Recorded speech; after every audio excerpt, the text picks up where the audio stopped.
আসসালামু আলাইকুম গাইস, তোমরা সবাই কেমন আছো? আশা করছি ভালো আছো। আজকে আমি নতুন একটা সেহরির জন্য রেসিপি নিয়ে চলে আসছি। এটা আমার মামির কাছ থেকেই জানা এই রেসিপিটা। তো চলো এই রেসিপিটা তোমাদের সাথে শেয়ার করি। তো পেঁয়াজ দিয়ে দেব। পেঁয়াজটা আমরা লাল করে ভেজে নেব। বাদামি কালার হয়ে যাওয়ার পর আমরা আগে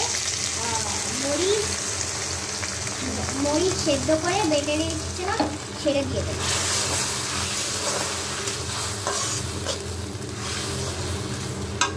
কিছুক্ষণ লাড়িয়ে নেব। লবণ, জিরা গুঁড়ো, হলুদ গুঁড়ো দিয়ে দেব।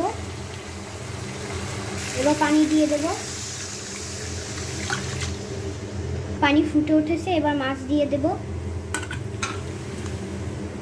পানি ফুটে উঠছে, মাছ দেওয়ার পর ধনিয়া পাতা আর টমেটো দিয়ে দেব। এখন লেবুর রস দিয়ে দেব। আমাদের স্পেশাল মাছের রেসিপি করা শেষ।